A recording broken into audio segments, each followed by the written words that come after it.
देखिए हम लोग वीडियो के अगले पार्ट में हैं। अब ये दो न्यूमेरिकल मैंने लिख रखे हैं, एक तो जो है वही एवरेज एटॉमिक वेट पे दो न्यूमेरिकल हैं, स्क्रीनशॉट ले लीजिए और जरा दोनों को सॉल्व करने की कोशिश करिए, ठीक है ना।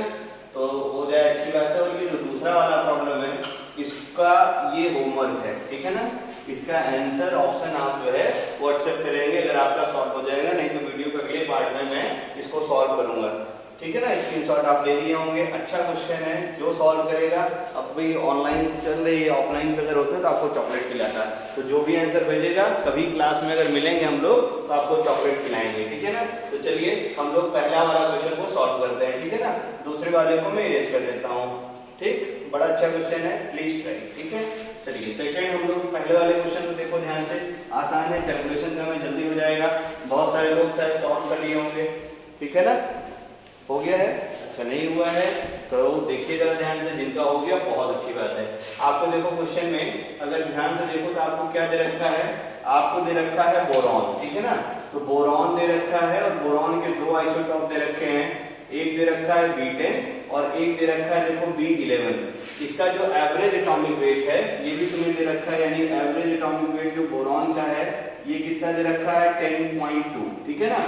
फिर अब देखिए B10 B11, अब तुम्हें क्या करना है, रिलेटिव परसेंटेज बतानी है ईच आइसोटॉप का। तो हम लोग रिज्यूम कर लेते हैं, ठीक ना। इसका परसेंटेज कितना है वो x है, ये हमने मान लिया भाषण में। इसकी परसेंटेज कितनी है x के बराबर। तो अब देखो B1 B जो है 11 यानी 11 कितना हो जाएगा, तो दोनों मिला के कितने होते हैं 100, तो यानी इसकी परसेंटेज कितनी हो जाएगी 100 माइनस x के बराबर। बात समझ में आ गई होगी भाई, दोनों 100 ही होने हैं, तो क्या करेंगे 100 माइनस x कर देंगे। B का 11 का और B10 का आपने मान लिया x। इसका एवरेज आपको पता है, तो एवरेज पता है तो जरा फार्मूला लिख दिया जाए, ठीक ना। पहले आइसोटॉप का वेट इनटू उसका वेट, उसकी परसेंटेज, प्लस देखो ध्यान से दूसरे आइसोटॉप का वेट इनटू क्या हो गया उसकी परसेंटेज, यानी 100 माइनस क्या हो गया x और पूरे का डिवीजन, ठीक है ना। आप देखो जरा ध्यान से, पूरे का डिवीजन क्या हो जाएगा x प्लस वाई, यानी कितना हो गया 100। अब यहाँ से आप x को तो सॉल्व कर ही लेंगे, कोई प्रॉब्लम नहीं होगी। x मिल गया तो ये परसेंटेज आ गई, 100 माइनस x कर लिया ये परसेंटेज आ गई। तो आई होप ये प्रॉब्लम आप बहुत अच्छे से समझ गए होंगे। तो एवरेज एटॉमिक वेट यहाँ का प्रॉब्लम आपसे शायद अब कोई प्रॉब्लम नहीं होने वाली है, ठीक ना। एक बार वीडियो और रिवाइंड कर लीजिएगा तो और अच्छे से आपको समझ में आ जाएगा। तो ये हो गया आपका एवरेज एटॉमिक वेट निकालने का तरीका। अब हम लोग जो है अगले पार्ट में पढ़ते हैं जिसको हम लोग बोलते हैं परसेंटेज कंपोजिशन, ठीक है ना। आपको क्या करेगा, कोई एक कंपाउंड दे देगा और फिर बोलेगा इसमें जो है परसेंटेज बताइए हर एक एलिमेंट का, ठीक है ना। तो इसी को हम लोग क्या बोलते हैं, देखो जरा ध्यान से, परसेंटेज कंपोजिशन। परसेंटेज कंपोजिशन मैंने देखो जो टॉपिक लिखे थे उसमें इसका भी जिक्र किया था, परसेंटेज कंपोजिशन। तो परसेंटेज कंपोजिशन के लिए देखना ध्यान से क्या है कि आपको, ठीक ना, अगर कंपाउंड का फॉर्मूला गिवन है, if molecular formula of compound given, जो भी है तुम्हारे पास, if molecular formula of compound given, जो भी कंपाउंड है उसका मॉलिक्यूलर फार्मूला क्या होना चाहिए, गिवन होना चाहिए। If molecular formula of compound is given, तो जब आपको किसी भी कंपाउंड का मॉलिक्यूलर फार्मूला गिवन हो तो देखो हम लोग मान लेते हैं लेट वो जो कंपाउंड है अपने पास वो तुम्हारा कंपाउंड है AX BY और मान लेते हैं CZ, ठीक है ना, हमने ऐसे मान लिया। तो अब इसमें देखो इस कंपाउंड में 3 एलिमेंट है, एक एलिमेंट कौन सा है A, एक B और क्या है C। तो तुमसे पूछे इस कंपाउंड के अंदर बताइए एलिमेंट A की परसेंटेज कितनी है, बात समझ में आई, एलिमेंट A का परसेंटेज कितना है। तो देखो जरा ध्यान से, अब जब भी जिस भी एलिमेंट का हमें परसेंटेज बताना है तो हमें क्या करना है, देखो वेट ऑफ दैट एलिमेंट, जो भी रहेगा उस एलिमेंट का हमें वेट लिख लेना है, weight of that element divided bye. अब देखो ध्यान से ये पूरा मॉलिक्यूल है, तो इस जो भी कंपाउंड दे रखा है, ठीक ना, इसके क्या करेंगे हम लोग, ठीक ना, ग्राम मॉलिक्यूलर मास, जो भी आपका स्पीशीज है उसका ग्राम मॉलिक्यूलर मास तो यहाँ से निकाल ही लेंगे। और परसेंटेज करना है तो परसेंटेज के लिए क्या करेंगे हम लोग 100 से मल्टीप्लाई, सिंपल सा कैलकुलेशन है, weight of that element divided by total mass of the compound या total molecular mass of the compound और इनटू क्या कर देना है अपने को 100। एक चीज और देखो हम लिख सकते हैं, देखो मैं क्या करता हूँ, वेट को कुछ और तरीके से रिप्लेस मारता हूँ। देखो तुम्हें अच्छे से पता है, सिंस मोल अगर मुझे पता चल जाए तो मोल का फार्मूला अगर याद हो तो ये क्या होता है, देखो गिवन वेट है ना, गिवन वेट इन ग्राम और डिवाइडेड बाय क्या होता है बोलो, मोलर मास। भाई एटम है ना, अगर मान लो कोई भी पर्टिकुलर एटम के लिए लिखना होगा तो एटम लेंगे, डिवाइडेड बाय मैं यहाँ लिख देता हूँ मोलर मास, ठीक ना, ध्यान से देखना।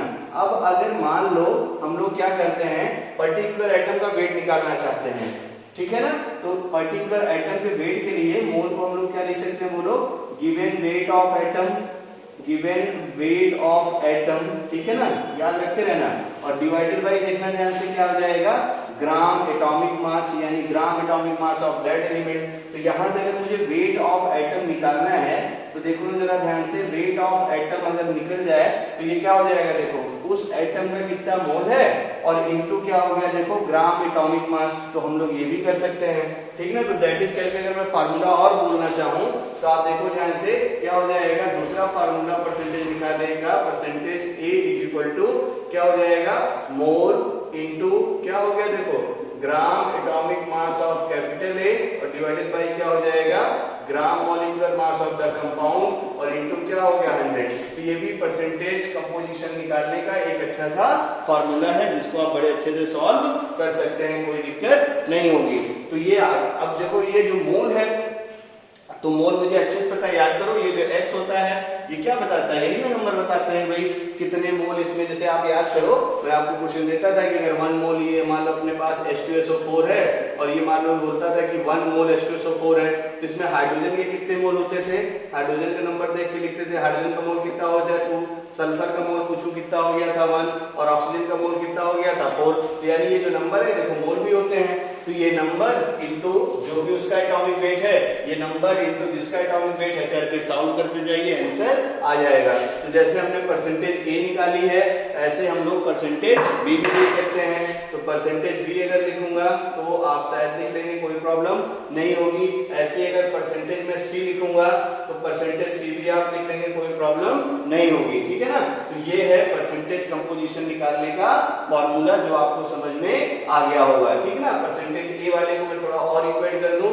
और बी सी का आप लिख लीजिएगा। तो परसेंटेज ए अगर मुझे बतानी है कंपोजिशन कितना है, तो देखो ए का मोल कितना हो गया x इनटू क्या हो गया, देखो gram atomic mass of capital ए, पूरे का डिवीजन क्या हो गया, देखो ग्राम मॉलिक्यूलर मास और परसेंटेज में क्या करना है 100 से मल्टीप्लाई। ये ए की परसेंटेज है।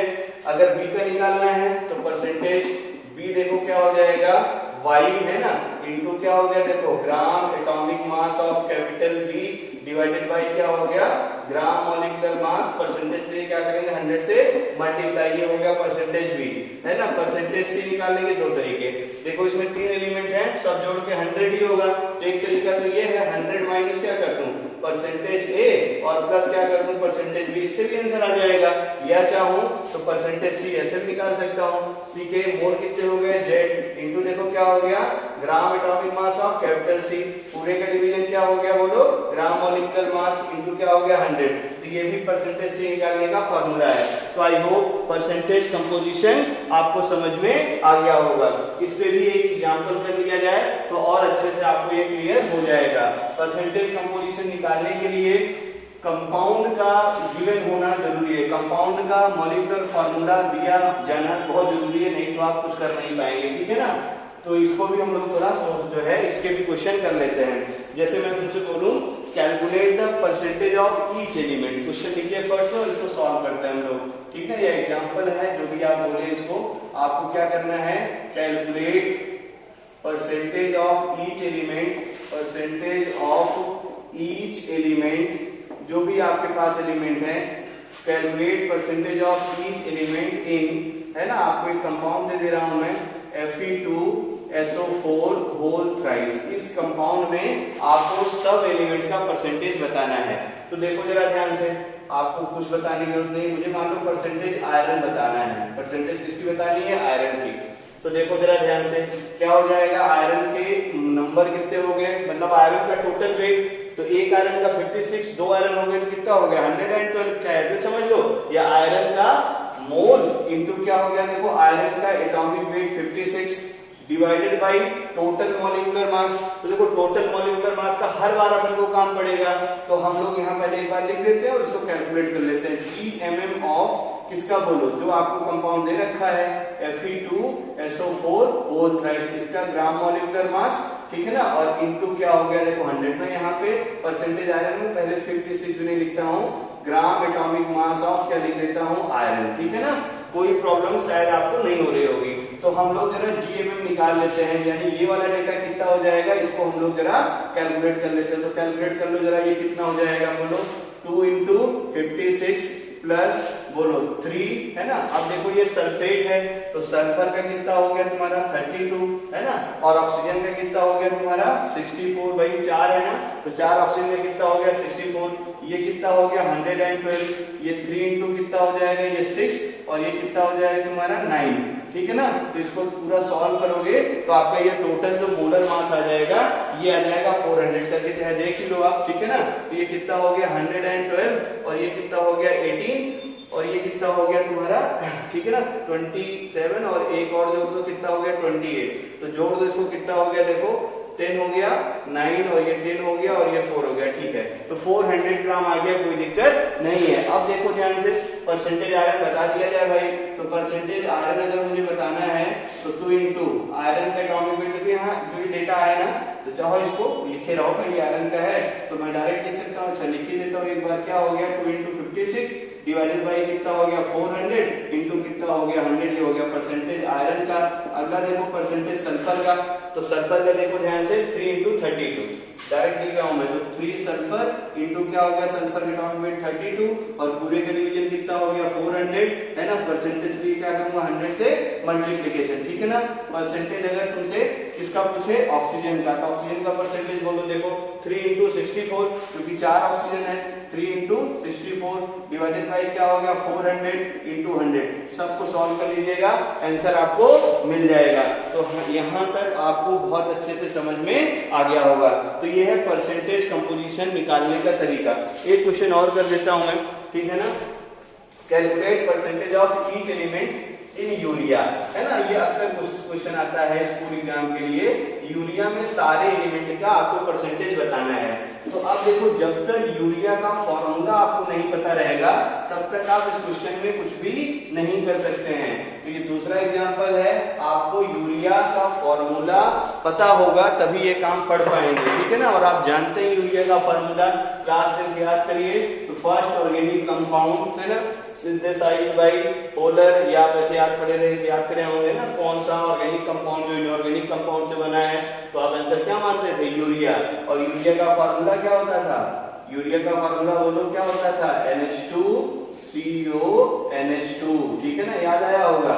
यूरिया का फॉर्मूला क्या है NH2CO NH2। अब देखो ध्यान से, हमें परसेंटेज अगर बतानी है नाइट्रोजन की, तो परसेंटेज नाइट्रोजन अगर मुझे बताना है तो अब देखो ध्यान से हमें क्या करना पड़ेगा, वही हमें करना पड़ेगा वेट ऑफ नाइट्रोजन कितना है सैंपल में डिवाइडेड बाई, ठीक है ना, क्या हो जाएगा बोलो ग्राम मॉलिक्यूलर मास, और वो भी किसका यूरिया का, और इनटू क्या हो गया देखो 100। तो ये परसेंटेज नाइट्रोजन, ये वैल्यू हर बार काम पड़ेगी, तो इसको थोड़ा हम लोग निकाल लेते हैं। तो ग्राम मॉलिक्यूलर मास निकालो, देखो जरा ध्यान से, नाइट्रोजन कितना है 2, तो 2 × नाइट्रोजन का एटॉमिक वेट कितना होता है 14, एटॉमिक नंबर 7, एटॉमिक वेट 14, तो 2 × 14 प्लस देखो ध्यान से क्या हो गया, कार्बन कितना है 1, तो 1 × क्या हो गया तुम्हारा कार्बन, और कार्बन का कितना होता है 12, प्लस ऑक्सीजन कितना है 8, 1 × कितना हो गया 16, और प्लस हाइड्रोजन कितना है 4, तो 4 × 1 क्या हो गया तुम्हारा हाइड्रोजन।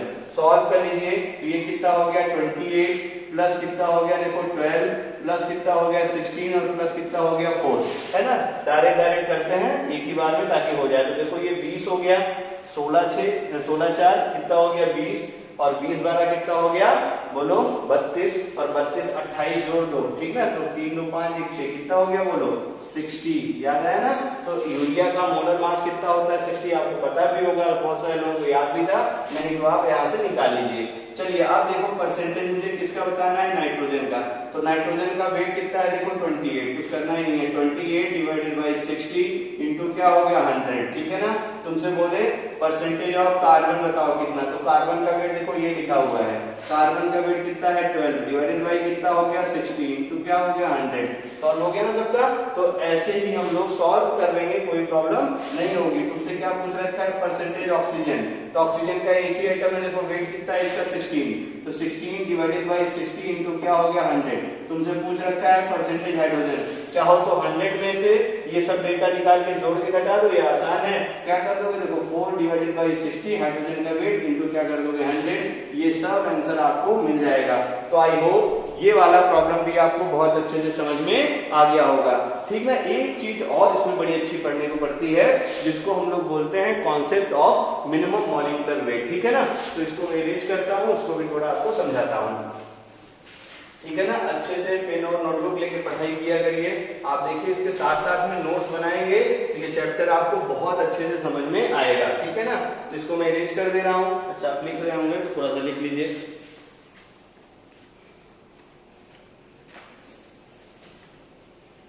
ठीक है, तो देखो जरा ध्यान से, अब हम लोग मिनिमम मॉलिक्यूलर वेट का क्वेश्चन जरा करते हैं, ठीक है ना। कैसे हम लोग मिनिमम मॉलिक्यूलर वेट निकालते हैं, पहले इसका कॉन्सेप्ट सीखिए, उसके बाद हम लोग इस पे आएंगे कि जरा इसका मिनिमम मॉलिक्यूलर वेट कैसे आएगा, इसको जरा हम लोग देखा जाए, ठीक है ना।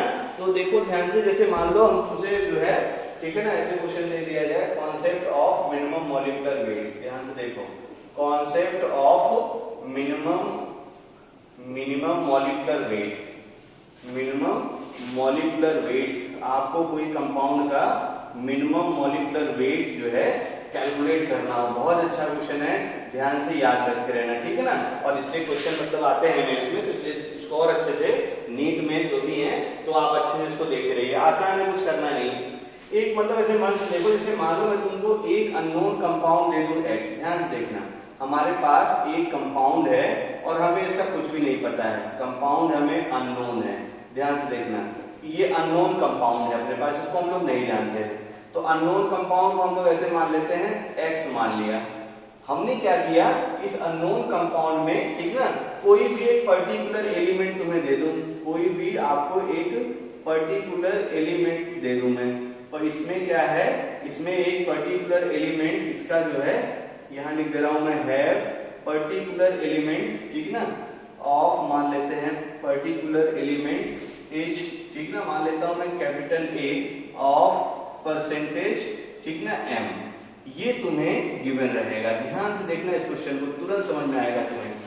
हमने क्या किया कि एक कंपाउंड है तुम्हारे पास, जैसे ऐसे देखो, मान लो ये डस्टर है, ठीक है ना, इस डस्टर में ये एक कंपाउंड हो गया, इसमें हमने क्या किया, एक पर्टिकुलर एलिमेंट का परसेंटेज दे दिया। जैसे मान लो हमने ये जो है कॉटन वाला पार्ट है मिटाने वाला, इसका परसेंटेज हमने दे दिया कि भाई ये 5% है और ये पर्टिकुलर एक एलिमेंट है, ठीक है ना। तो हमें बताना है इस पूरे डस्टर का वेट मिनिमम कितना हो सकता है, इस डस्टर का वेट मिनिमम कितना हो सकता है, ये आपको कैलकुलेट करना है। तो कैसे कैलकुलेट करेंगे, देखो जरा ध्यान से। अब हमें एक पर्टिकुलर एलिमेंट का परसेंटेज दे रखा है, तो ध्यान से देखो, अगर मैं उस एलिमेंट का पर्टिकुलर परसेंटेज वेट लिखूं, ठीक है ना, तो मुझे क्या करना पड़ेगा, देखना ध्यान से, वेट ऑफ दैट एलिमेंट, जो भी एलिमेंट आपने माना है, वेट ऑफ, ठीक है ना, वेट ऑफ कैपिटल ए, ऐसे लिख रहा हूं, कैपिटल ए अगर है तो कैपिटल ए मान लिया, ठीक है ना, डिवाइडेड बाय, देखना ध्यान से, ग्राम molecular mass of capital x, ठीक है ना। अब देखो जरा ध्यान से, ये जो पर्टिकुलर एलिमेंट दे रखा है, ये x आपको अननोन कंपाउंड है, ये तो मुझे पता ही नहीं है कितना है, क्या है, और इनटू देखो परसेंटेज में क्या करना रहता है भाई, परसेंटेज है तो 100 से मल्टीप्लाई करना ही पड़ेगा अपने को परसेंटेज के लिए। अब क्वेश्चन को थोड़ा और अच्छे से दिमाग लगाइए तो काम बन जाएगा।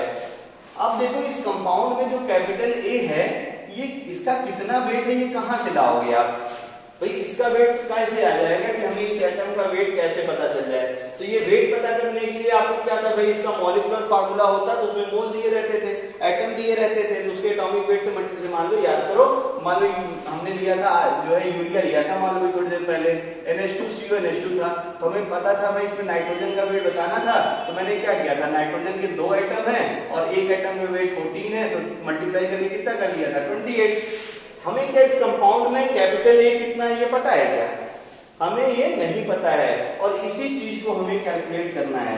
तो अब देखो ध्यान से, हमें क्या बताना है हमें इस जो आपका कंपाउंड है इसके ग्राम मॉलिक्यूलर मास का मिनिमम वेट बताना है। कितना बताना है? मिनिमम वेट हमें चाहिए। तो अब देखना ध्यान से, अगर मुझे मिनिमम करना है तो जो कैपिटल आइटम, जो आपका कैपिटल ए एलिमेंट है इस कंपाउंड कैपिटल एक्स में, इसके कम से कम एक आइटम तो होने ही पड़ेंगे। भाई कम से कम कितना आइटम हो सकता है? एक तो रहना पड़ेगा ना, जीरो तो कर नहीं सकते, नहीं तो कंपाउंड बनेगा ही नहीं तुम्हारा एक की वजह से। तो यानी क्या हो गया, इस जो ये वेट है, इस मिनिमम वेट के लिए अच्छे से याद रखो, इसके मिनिमम वेट के लिए क्या करना पड़ता है, इसके मिनिमम वेट के लिए ऐसे एरो से याद रखे रहना, ठीक ना। एटलीस्ट वन एलिमेंट आपको यहाँ पे मानना पड़ेगा, एटलीस्ट वन आइटम हमें ये जो है एज्यूम करना पड़ेगा, at least one atom of capital ए। अच्छे से याद रखते रहो, इसमें कम से कम एक एटम, ठीक है ना, आपको कैपिटल ए लेना ही पड़ेगा। बात क्लियर हो रही होगी, कम से कम एक कैपिटल ए, ऐसे समझ लो एक मोल कैपिटल ए आपको लेना ही पड़ेगा, अदरवाइज आप कुछ भी नहीं कर सकते हैं। तो अच्छे से ये दिमाग में बैठा होगा। फिर से समझ लो, मैं पूछूं इस डस्टर में, ठीक ना, हमें जो है ये जो आपका पार्ट है कॉटन वाला, इसकी परसेंटेज में दे दूं और मैं पूछूं इस डस्टर का पूरा मॉलिक्यूलर वेट बताओ और मिनिमम मॉलिक्यूलर वेट बताओ। तो ये पूरा डस्टर इतना बड़ा है जिसमें मान लो एक आइटम हम कम मिनिमम बताना है, तो इसको अगर एक मान ले कि एक रहे तो कोई दिक्कत नहीं है। तो मिनिमम के लिए जिस भी आइटम की परसेंटेज अपने को गिवन रहेगा उसके लिए हम लोग क्या मान लेते हैं कि वो भाई 1 मोल है या 1 आइटम है, जो भी आप सोचिए, ठीक है ना। तो इससे हमें क्या पता चलेगा, इस आइटम में नंबर से कितने हो गए 1, और इसका मिनिमम मॉलिक्यूलर वेट यहाँ से आ जाएगा, ठीक है ना। ये अच्छे से याद रखे रहना, for gram molecular weight capital x minimum हमें क्या करना पड़ेगा, at least one atom of capital A is present, ठीक है ना। ये अपने को याद रखे रहना पड़ेगा, इज प्रेजेंट, ये क्या है, अपना एजम्पशन है, ठीक है ना, ऐसे याद रखो, ये क्या है, अपना एजम्पशन है, ठीक ना। और ये हमेशा करेंगे तो काम बन जाएगा, ठीक है ना। ये है इसका कॉन्सेप्ट। क्वेश्चन करते हैं तो बहुत अच्छे से आपको समझ में आएगा। देखना इसी के पैरेलल में क्वेश्चन में लिख रहा हूं, ठीक है ना। और क्वेश्चन तुम्हारा ये है, कंपाउंड, कोई आपके पास कंपाउंड है, कंपाउंड, ठीक है ना, कंपाउंड है कुछ भी है 8% ऑफ सल्फर। ध्यान से देखना, एक कंपाउंड है जिसका जो है सल्फर कितना उसके पास 8% है, ठीक ना। और देन फाइंड, ठीक है ना, आपको बताना है लीस्ट मॉलिक्यूलर मास, लीस्ट मतलब आप जानते हैं मिनिमम, लीस्ट, और ऐसे लिख दे रहा हूं मैं मिनिमम, ठीक है ना, minimum molecular mass, minimum molecular mass of that compound. अच्छा क्वेश्चन है, और कॉन्सेप्ट अगर दिमाग में बैठ गया तो कोई प्रॉब्लम नहीं होगी। ध्यान से देखो, हमें क्या करना है, एक कंपाउंड कैपिटल कुछ भी है अपने पास, इसके पास 8%, ठीक है ना, सल्फर है, then find minimum molecular mass. तो हम लोग क्या करते हैं, परसेंटेज सल्फर का फार्मूला लिखते हैं। परसेंटेज सल्फर का फार्मूला क्या हो जाएगा, देखो, weight of sulphur divided by, ठीक है ना, क्या हो जाएगा, ग्राम मॉलिक्यूलर मास ऑफ ये जो कंपाउंड है, ठीक ना, ग्राम molecular mass of given compound. आपको पता ही नहीं है क्या है ये गिवन कंपाउंड, ठीक है ना, गिवन कंपाउंड इनटू क्या कर देना है मुझे 100। अब देखना ध्यान से, क्वेश्चन में ये दे रखा है सल्फर 8% है और मुझे वेट ऑफ सल्फर पता नहीं है, और मुझे बताना है, ठीक ना, ग्राम मॉलिक्यूलर मास इस कंपाउंड का। इस कंपाउंड को हम लोग मान लेते हैं, कंपाउंड बार बार लिखूंगा कौन है ना, ये मान लेता हूं मैं, से x है, तो GMM ऑफ कैपिटल X, और ये भी वैल्यू इसकी मैं क्या लिख दे रहा हूं, देखो, मिनिमम, ठीक है ना। तो इसका मिनिमम मॉलिक्यूलर वेट से हम लोग करते हैं, तो वेट ऑफ सल्फर निकाला जाए। अब वेट ऑफ सल्फर ही तो आपको नहीं पता है, तो मैंने बोला था ना, सल्फर का कम से कम कितना आइटम मानना पड़ेगा, 1 मोल या 1 आइटम, इनटू देखो क्या हो जाएगा, ग्राम एटॉमिक मास में सल्फर का वेट ऐसे निकलता था ना, कितने एटम है, मोल, उसके जितने मोलर मास हो, उसके जितने एटॉमिक मास हो, उससे मल्टीप्लाई कर दो, और इनटू क्या कर दोगे, देखो 100, ठीक है ना, या 1 मोल सल्फर मान के ग्राम एटॉमिक मास से मल्टीप्लाई कर दो, टोटल वेट पता चल जाएगा मिनिमम के लिए। तो यहां से सॉल्व हो जाएगा। तो देखो क्या हो गया, 8, और सल्फर के एटॉमिक वेट कितना हो, 32, और ये देखना ध्यान से क्या हो गया, मोलर मास, यहां लिख रहा हूं मिनिमम ऐसे, ठीक ना, इनटू क्या हो गया, देखो 100। अब इसको आप जब सॉल्व करेंगे तो देखना ध्यान से, इसका जो मिनिमम मॉलिक्यूलर वेट है इसको सॉल्व कर लीजिए तो आपको मिल जाएगा, ठीक है ना। कितना मिल जाएगा, देखो ये हो गया 32, 8 से डिवाइड कर दीजिए आप तो कितना हो जाएगा तुम्हारा 400, ठीक है ना। इसका जो मॉलिक्यूलर वेट मिनिमम है वो कितना हो जाएगा 400, ठीक है ना, 400 ग्राम पर मोल। अच्छे से याद रख के रहना, ठीक है ना।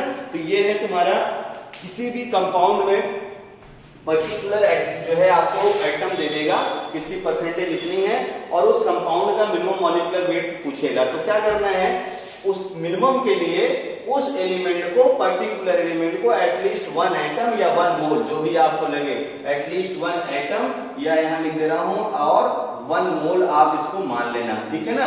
एटलीस्ट 1 एटम और 1 मोल, 1 मोल लेके करेंगे तो आंसर जो है ग्राम पर मोल रहेगा, अच्छी बात रहेगी। एटलीस्ट 1 मोल या 1 एटम रहेगा, जो भी आप बोलिए, 1 मोल ज्यादा सफिक्स अच्छा है।